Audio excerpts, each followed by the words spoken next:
Hey folks, welcome to another episode. It's Bigger Than Camping Show. That's exactly what this is. We're going to have an amazing conversation this show. We're going to talk to some amazing people, amazing individuals, amazing folks around the world. And today we have a special guest, and he is incredible. He is masterful. But let me tell you who I am. My name is Earl B. Hunter Jr. I'm the founder and president of Black Folks Camp 2. Our job is to remove fear, add knowledge, and invite more folks to camp and enjoy the outdoor lifestyle with any and everyone. Listen, folks, we're going to create more unity in the outdoor community and beyond. On this show, we talk about everything. As a matter of fact, our next guest is someone who I respect dearly. I've been knowing him for quite some time, and he is a man of many talents, but most importantly, he's a man that knows music. And I love music. And so without further ado, I would like to introduce you to the man of the hour. His name is DJ Big G. And guess what? He is not just a DJ. Oh. G is actually a DJ that is blind. And if you know anything about music, you ain't know about DJing. DJing a party while you're blind can be very difficult, but this cat makes it very easy. DJ G, welcome to the show, baby. What's happening, Earl? Good, man. Listen, what's so cool about this is that, G, so I know you, baby. I've been knowing you for quite some time. I think your story is so fantastic, and I wanted to bring you on to It's Bigger Than Camping Show to tell everybody your story, tell everybody who you are and what you do. So let's just get right into it. All right. Tell us about you, man. Tell us about who you are and tell us what you get done, how you do it. Okay, check it, man. First of all, man, thanks for having me on the show. My name is DJ Big G. Yeah, I'm a native of South Carolina, born in Aiken, South Carolina, and I reside in Columbia, South Carolina. I traveled everywhere, man, across the states, most of the part, man. You know, I've done a few things outside the country. But in general, man, I consider myself to be a nice DJ. Right. I won't go as far as saying dope because there's others, man, that I'm like, is just good at it. But telling my story, man, you know, I've been doing this here probably since the 90s, the 80s and the 90s. Oh, that's a good era right there. Oh man, what you talking about, man? Yeah, that's the era right there, G. You got to expound on that. You got to get back though. You know, you were on those turntables, man. Man, and you were yes, scratching. Man, look here, I was scratching, tearing up my mama's stereo at the same time. Wow. Getting records and stuff, man. We had a record store downtown, Aiken, called Quality Record Store. So I would go in there, you know, and ask the lady to get me a record, and she would take this long pole and reach all the way to the top and pull out one of the records, you know, whether it's Rick James or the Temptations or Donna Summers or anybody of that sort back then, you know, pull it down and put it in this thin black bag. Woo. Slide it in there, you know, on my way out, I may want to grab a couple of those incense, you know, the Black Love or stuff like that, or the Egyptian musk. Set the mood, right? Right. So creeping with those, man, out the door, man. I started out, man, with just collecting a few albums and stuff at home. My brother was a DJ, and my sister's husband at the time, he was a DJ. So, you know, having access to music, always had access to music. Starting off my DJ journey, man, I was always like associated with crews and stuff like that. So there was one crew in particular, man, was on Swiss. I was associated with them, and then there was another crew, man, called Top Choice. These guys, man, you know, they end up, you know, being renowned and everything, you know, service a lot of clubs and stuff like that. And, you know, one night in particular, they had a block party next door to my house because the playground right next door to my house. And the guys from Top Choice said, hey, man, we want to leave our stuff over at your house. We'll come back and pick it up tomorrow. So, you know, it sat there in the living room for 2 or 3 days, and that turned into a week. You know, it's the summertime, so, you know, I'm not going to let it sit there and just sit there. I packed it up, pulled it up. I put everything together. Then I slid everything out to the porch where it was facing the playground, and I started spinning. Ooh. So everybody like, yo, man, what's going on? It's a party today? Nah, I'm just out there spinning. So I'm just taking records, spinning, practicing and stuff like that. So I took that trade. Wow, man. And I moved on to college. I went to Allen University. And there at Allen University, I was kind of, let me backtrack. So also DJing there at the block parties, which was held at my neighborhood house next door to the playground. I also did the skating ring. One of our senators, his nephew DJ'd there. And we had a few cats from New York. They used to DJ at the skating ring. And I used to be peeping over the counter trying to beg the DJ and stuff, like, get out of here. So one day they let me up there, like, yo, he actually good. Let him rock a little bit. I'm playing everything, getting the crowd into it. Back in the 80s, we had like parties. Everybody partied and everybody had dance steps and dance moves. So, you had to make sure they had those. What was your favorite dance move? Come on now. What was your move? Man, trust me, man. It was like, I was a break dancer. I ain't gonna lie. Okay. Back then. You bought that cardboard out. You was up there, you had that cardboard. You know what I'm saying? You spin on your neck, you know what I'm saying, your shoulder. You was doing it, right? I got problems now from that, man. But no, we always just get that and the linoleum, you know what I'm saying? Have a strip of linoleum and stuff, cut up, fold it up in the bag and stuff, and then throw it out there at the party or throw it out the playground and just go at it. So here's the thing, G. I got to go back to this, though. So let me ask you this question. When I met you, G, you were not blind when I met you. Or you weren't seem blind to me, right? So I'm thinking about this whole DJ deal. Okay. You're talking about the 90s, right? And you're talking about the 80s and the 90s. So before, you weren't blind. So you could see the crowd. You could see everything. You could feel the movement of it all. How did that feel, G, in regards to you DJing then and kind of how you're in DJing now? I want to get to that, and then I want to move back into back to the 90s and the 80s. I want to make sure we didn't skip that part. Okay, cool. With that, man, like you kind of get an adjustment in your head. See, now I'm not sighted, man. Everything is pictured in my head. And in my head, I have to picture the crowd. In my head, I have to imagine the ladies, particularly on the floor, dancing. Right. I have to imagine the fellas over there in the corner, maybe at the bar, bouncing of some sort. I got to imagine people coming up. Hey, man, so-and-so in the house. Okay, cool. I got to imagine them throwing their hands up in the air. So then I do my call response, and that's how I check the temperature of the room. Where my ladies at? Yeah. Players in the building. If you got a handful of money, make some noise. Yay! Hey! So now I'm checking the temperature. Okay, cool. I know where to go with my music. Listen, let me tell you what's pretty amazing about that, G. As you started to talk about your life as a DJ, my past life, I was a promoter, big promoter. I promoted some huge parties and big events. And I always respected the DJ because the DJ was able to get the party started and actually make the party go to where it needs to go. Right. The host of the party, yeah, great. But the DJ is what it is. You play such a huge part into driving this, right? Right. And so with that being said, as we go back to the 80s in the 90s, the music has changed, G. Tremendously. The music has changed tremendously. So how do you now check the temperature of the room when you have line dancing, you have all these things happening right now in this new music versus the old music that you know? Okay. How do you get into this thing, man? This is fascinating to me. Because you have to intermingle both genres together. I can't just settle up and just play trap music all night long. I can't just play reggae music all night long. Coming the era of the 90s and stuff, man, DJing in college and stuff, not a lot of parties, but here and there, and knowing a lot of DJs, like I know the Shakims, who DJ with New Edition, or DJ Clips, who DJ for MC Search from Third Base from Columbia, South Carolina. And watching these guys, man, it's kind of like, to DJ in South Carolina, period, you got to remember Columbia was a melting pot for a lot of colleges. So you got people coming in from D.C., people coming in from Africa, Jamaica, Haiti. You got people coming in from Florida. You definitely got people coming in from the West Coast, every blue moon. And then you got the Southerners that's going to be there, and the up north cats that's coming in from New York. So in a full party, you had to play your R&B. You had to have enough reggae for about 30 minutes.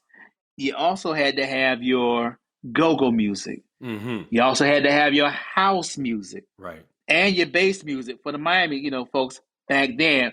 Prior to, that was your Southern music, the bass music back then. Prior to, the Outcasts, the Scarfaces, the UGKs, the Southerners of those years. Uncle Luke before that, though. Uncle Luke was killing it. Uncle Luke was killing it. Yeah, Trick Daddy. Not yet. Trick Daddy came in probably in the mid-90s, to 2000s, 2000.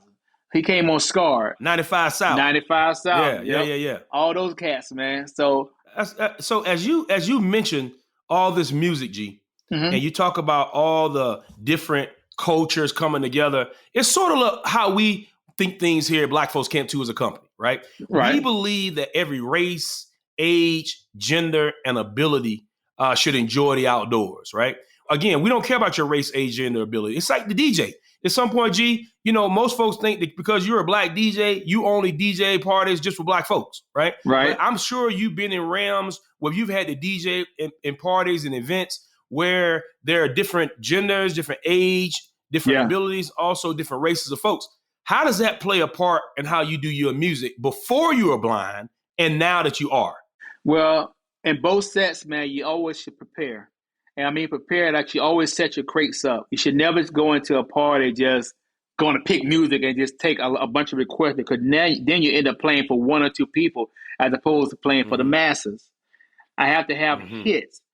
Like some cats, in most smaller parties would get slightly perturbed when you're like, hey, cuz I just heard, I got this song right here on my jump drive. Nah, man, I'm not going to play that to kill my party. Because I got the DJ had to set a mode and had to set the presence in there to let folks know, okay, man, this is what's being presented. This is how we're going to run the party. This is how we're going to have fun tonight. So you make sure everybody's having fun and you play hits. You rarely get requests. That makes sense. So as we dive into a little more of this particular topic, G, listen, the bottom line, the storyline is that you're a blind DJ, right? Right. I don't look at that, and a lot of folks will look at that as a inability or not being able to do your work, but you tell me all the time, and by the way, I just hired you to do an event maybe a few months ago, and you killed it. Yeah. So I know that you can get down, but I got to ask you a question, though. Again, as you talk about the differences between DJing when you weren't blind or when you because that you are, I'm gonna just take you back somewhere. I gotta ask you this question. All right. Gee, tell me about you going camping. You've been camping before? Yeah, I was in the Boy Scouts. I went camping a few times. And how was that? It was cool at first, man, until I had to get up out of there. You had to get up out of there? Man, one of my friend's brother, he and I was to share a tent together. So I didn't stay in that tent because, he was wild, all that stuff. So at the end of our camping trip, everybody backed up, had their stuff packed up. So he had the tent that I was supposed to be in with him, balled up, put it over there in the corner. So the camp master was like, is that your tent? No, sir. Well, you're assigned to stay with him? Yes, sir. Where you at? I don't know. Well, you need to clean that tent. No, sir, I didn't stay in that tent. Well, if you don't clean that tent, then you're no longer in the camp. I said, Mama.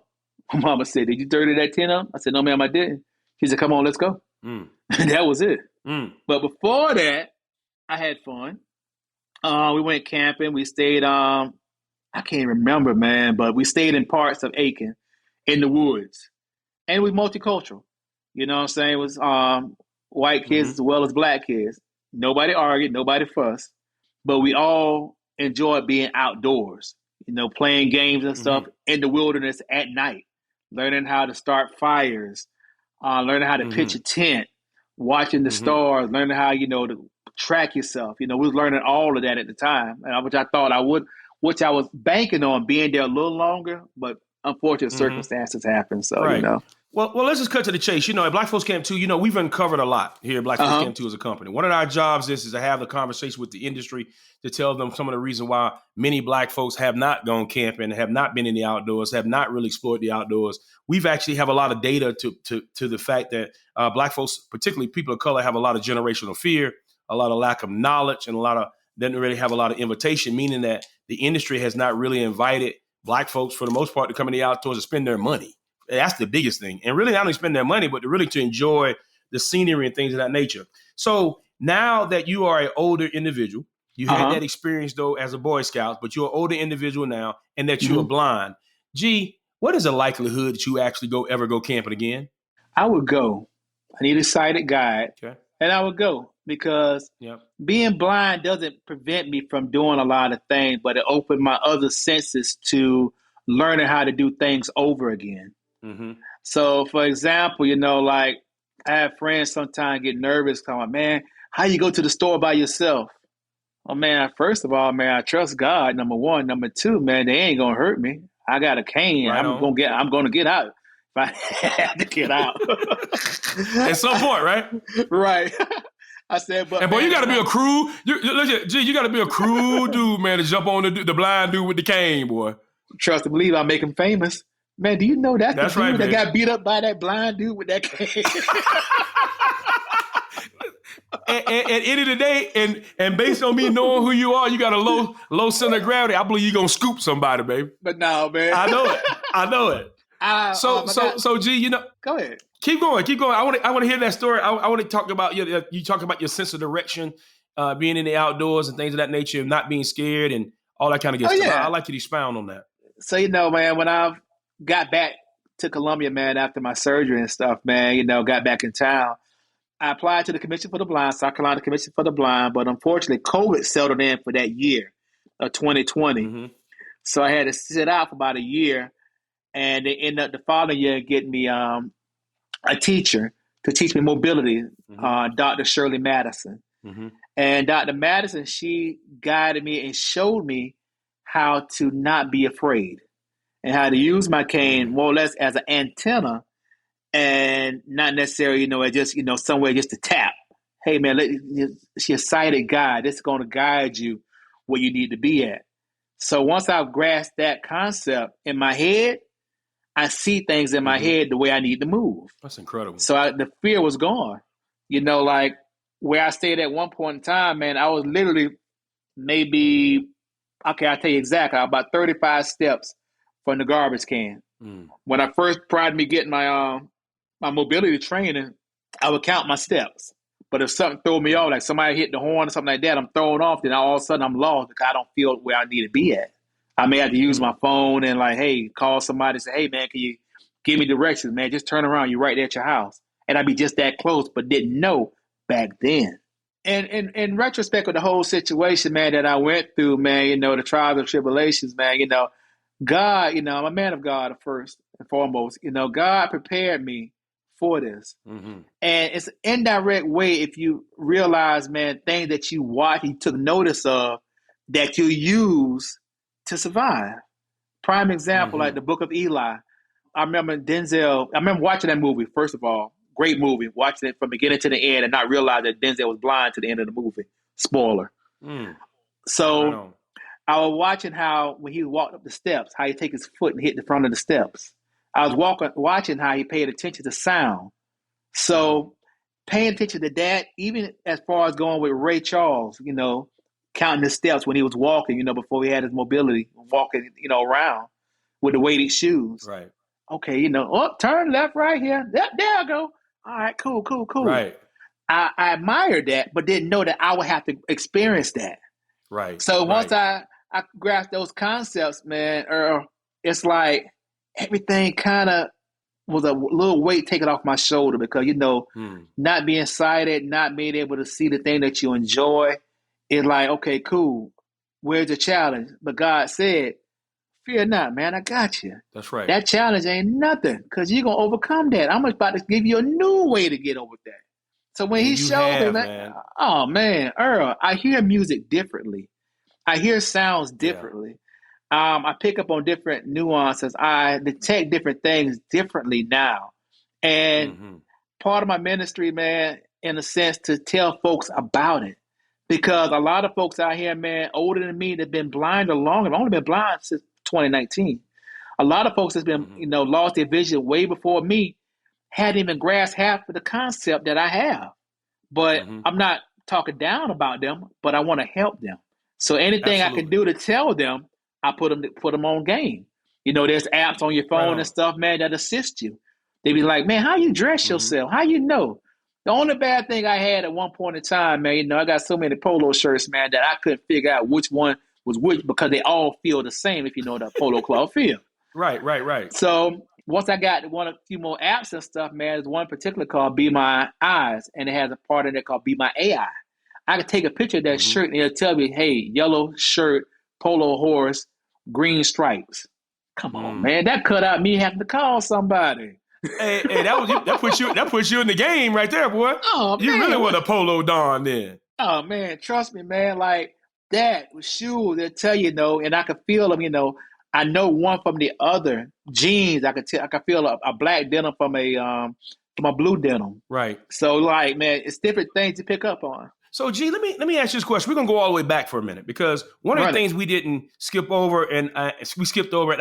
And honestly, if you want to know the truth, I'm a man of many words, but I didn't really know how to ask this question. But I'm gonna go ahead and ask this question, G. Go ahead. How did you become blind? What happened? Back in 2016, I had retinopathy and didn't know it. Retinopathy is a situation, man, where you have abnormal blood vessels grow on top of your eye, and they burst because they can't sustain. Right. So that can be induced by having high blood pressure, or it can be induced by being a diabetic with high sugar readings. The misconception, most folks assumed that he was a diabetic. I had diabetic tendencies and stuff, man, but at the same time, my sugar wasn't that high of level, mostly my pressure, because I was one of those guys that didn't really sit down a lot. Like now in my time with my vision loss, I sit down more than often, but I was always on the go. Right. So I started my day up at 9 o'clock in the morning. So 9 o'clock in the morning, I would get up, go to Starbucks, get me some coffee. I used to like driving through the line. I buy one for somebody else behind me. Oh, you paying it forward, baby. Yeah. I would go to work. I would set my show up for that day. A lot of folks thought at that time, during my stint at Hot 103.9 in Columbia, that I was pre-recorded. I wasn't. I was live every day. I could count the times really on two hands that I was recorded. But I would go there early, prep my show, and then execute my show. Finish that around about 6 o'clock. After I finish that, go grab something to eat. Then I go to the club. Finish the club around about, finish the club about 3 o'clock, 4 o'clock that morning. And that was a routine for probably like 4 days out the week, 4 to 5 days out the week, where I didn't get the rest that I needed. But sometimes, man, they'll tell you, your doctor will tell you, like, you're like, well, man, I'm feeling all right, doc. She said, yeah, but you've been feeling bad so long till you think you're feeling right, but your body's not right. And I didn't take heed to that. So during that whole stint, one particular morning, I was auditioning for a job up at WPEG in Charlotte for the midday to be the DJ there. And a big floater came in my eye. I thought something, followed me. I'm like, man, what's in got my house following me around? I'm just swatting my face and stuff. And it was a floater. I never had a floater. So I went to the restroom, flushed my eyes. That didn't work. Called the doctor. He said, come in. So I was driving an Audi at the time, a Q7 SUV. That thing drove itself to the retina center. They gave me a shot in my eye. I thought that was going to assist me. It didn't. So that 2016 was the month of July. It was a big concert. I was supposed to be up there, man, assistant DJing and all that stuff. And I didn't go. So I was out of work for probably like a month and a half. And everybody knew something was wrong because I never missed a day of work. Never called in. I used to love working that much. Eventually, man, part of my vision came back because everything was just like closing in, getting dark and expanding, getting dark, expanding as I woke up. So once I figured that out, then that's when I started driving again. So I was taking a chance at driving at night. Well, I was following the lines in the road, which I shouldn't have ever done. Following the lines in the road, I'm following the lines in the road. I had the low beams on the Audi, so I'm following the lines in the road to get home or to get where I need to be at.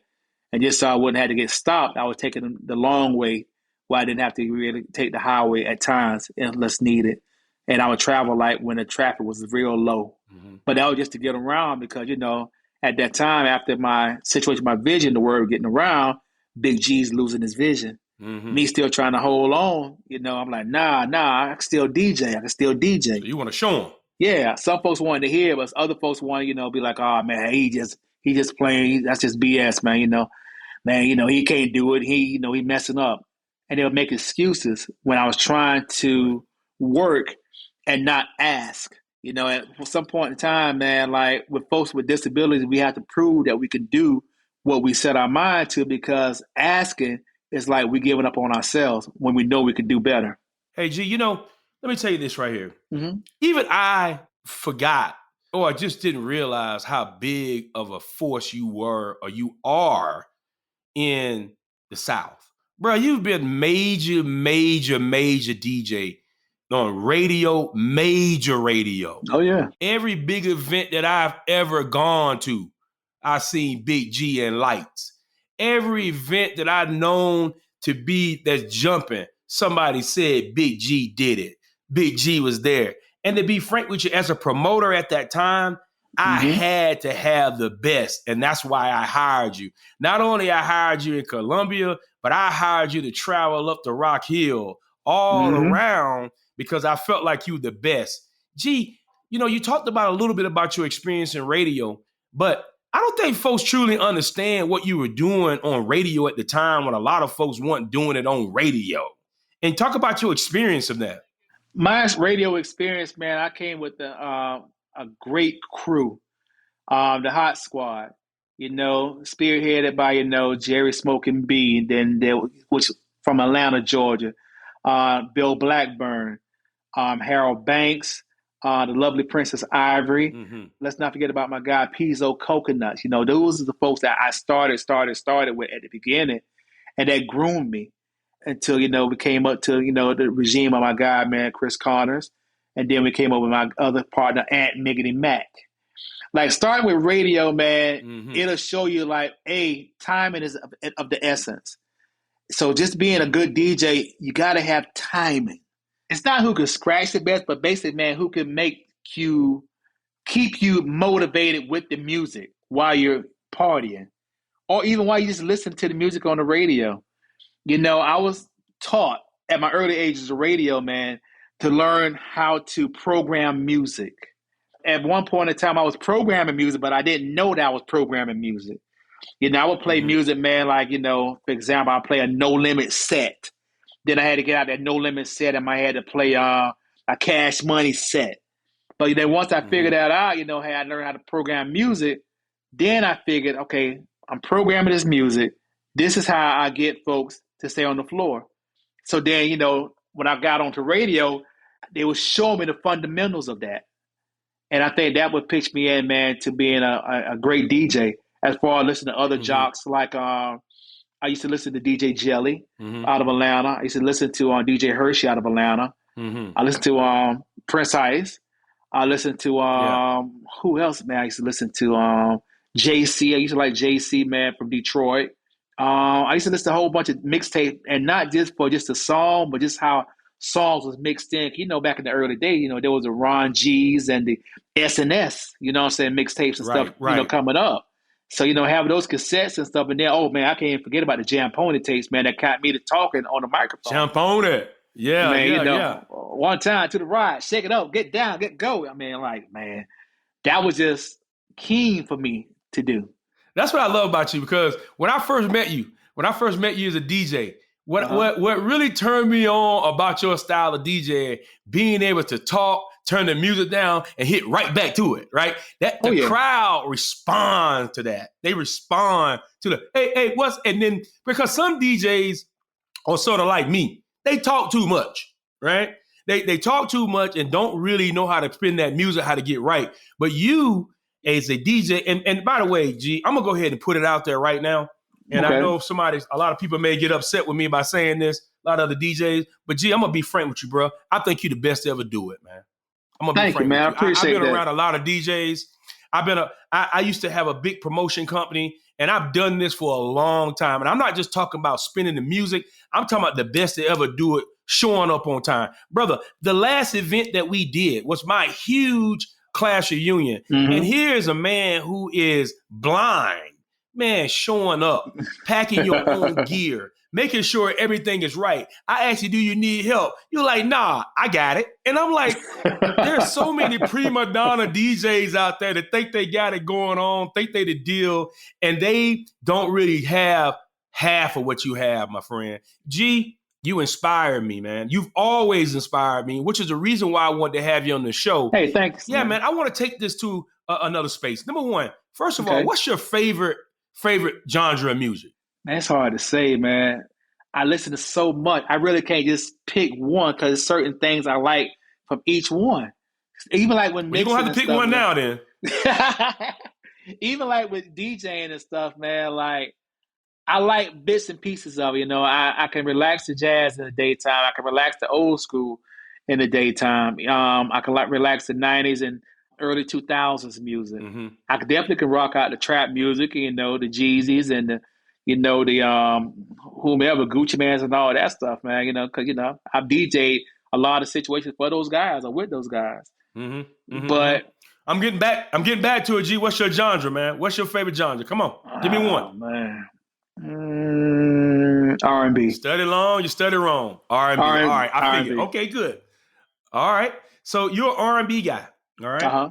And as we get to almost to the end of our show, the end of this show with the amazing DJ Big G, and we're here having this amazing conversation. By the way, for those of you on the show hadn't noticed, Big G is a blind DJ. He's not a DJ that can't do work. He's not a DJ that don't know how to get it done. He's not a DJ that don't know how to spin. He is a blind DJ that's actually making it happen and not allowing his disability or the fact that he's blind keep him from doing work and getting it done. As a matter of fact, I remember G telling me that what inspired him to continue to DJ and getting it done, DJ G told me, I got to eat, man. And when I got to eat, I got to work. Because I got to work, I got to make it happen. And there's a lot of folks out there who use whatever excuse they have in their life to keep them from doing what they're doing. But G, I'm so proud of you, man. I'm so proud to have you on this show. But I gotta ask you this question before I let you go, man. Uh-huh. What is inspiring you right now, G? What is inspiring you right now to be the greatest that you can be? I'm motivated, man, by God, because I have to inspire others. Here's a saying I got from Bill Duke. I aspire to inspire before I expire. Ooh. Man, get that to me again. I aspire to inspire before I expire. Bro, that's a sound bite right there, and that's dope. Yeah, I got it from Bill Duke. To inspire before you expire. Yeah. Wow. Let me tell you, man, like people use what I do to inspire others, and they'll say something like, if he can DJ, you can walk up next door. Yes. If he could DJ, you can learn Braille. Yes. If he could DJ, you can do this, you can do that. I don't put that weight on nobody, man, but with so much technology, what we want to do and what we want to learn is at our fingertips, Earl. Absolutely. Like, what's that guy name? Elon Musk, man. He's creating things, man, that can help disabled folks, man, for the next 50 years. And he just started. He got the Optimus robot out there, man. For those elderly folks, over 200 pounds, this robot can lift up to 400 pounds. This robot can put a heavy person in the tub and take them out. They got these glasses now that assist blind folks, man, called the meta glasses. Right. Where that it can take photos and read the room and stuff, man, and like you can see. And just tell you what everything that they see. Stuff like that, that's man, amazing. Man, it is, man. Stuff like that, man, is letting me know that it's not over. You know what I'm saying? God got me here for a purpose, and it's not over. Ain't never over for you, man. I can tell by your spirit in your space. But let me tell you, I just want to say this to the listeners out there. As G talked about some of the things that he's doing in his life and some of the things he's overcome, we say this to the industry. The outdoor industry has a duty to aspire, to inspire before they expire, to invite and welcome more folks into the outdoors. Listen, the jig is up just saying that you don't have the ability to do that. The jig is up to the industry saying that we don't know what's going on. The jig is up where everybody continue to talk here in 2024. We're talking about why people of color hadn't been in the outdoors. We shouldn't even be talking about that kind of stuff at this particular point. We have too much technology. We have folks like Black Folks Camp 2 as a company helping these companies do this. But also the jig is up before folks of color and anywhere else to feel like the outdoors is not for them, right? And so on that note, I want to end this by first of all, G, telling you that, man, we thank you so much for joining us, brother. Man, thanks for having me. I really appreciate it. We thank you for joining us. Your message is so empowering. Your spirit is so delightful. Your mind is clear. Your body of work speaks for itself. You are an incredible individual in itself, brother. And I say that because I love you, man. I love you because you inspired me. I'm going to tell you this story really quickly, and then we're going to sign off. When you came to that last show and you DJ'd for us, you DJ'd for my classmates, and you were getting your items out of the truck, and you were taking those items to the side, and how you were feeling your way through the building and feeling your way and plugging in all of your equipment. I stood there and I watched you, and I said to myself, as a 48-year-old man, ain't no way. And I said, there's no complaining on my end, because we're going to rock this deal tonight. Ain't nothing in my being, in my soul, that's going to keep us from doing an amazing job, because I just watched a man do something that was incredible. And folks, under the sound of my voice, if you can believe it, you can do it. Amen. Because I watched Big G do it. With that being said, folks, listen, it's bigger than camping. It's bigger than camping on the show. It is certainly bigger than camping at Black Folks Camp 2. And it's bigger than camping when it comes to inspiring people and making sure that they know that we love them, and they know that they are the best thing since ice cream in our book. So, G, listen, won't you tell the folk where they can find you, brother? How can they find you? What social media platforms? Where can they find you? Can they send you a letter in the mail? Can they send you? What can they do to you, baby? Hey, check it out, man. Contrary to belief, you can reach me on Facebook at DJ Big G 803 SC. Follow me, I follow back. Or you can catch me on Instagram at Big G12. BIGGEE12, or catch me on X at Big G That's Me. BIGGEEDATSME. Woo, baby, you put it in. Listen, folks, my name is Earl B. Hunter Jr. I'm the founder and president of Black Folks Camp 2. You have been listening to It's Bigger Than Camping. It is bigger than camping. We want you to like this show. We want you to share this show. Listen, it is bigger than camping. And you can find us at Black Folks Camp 2 on Instagram, Facebook, on X. It's at Folks Camp 2. Folks, and by the way, go to our website, blackfolkscamp2.com. And like I always say, baby, we hope you have the greatest day of your life today. And we hope tomorrow is better.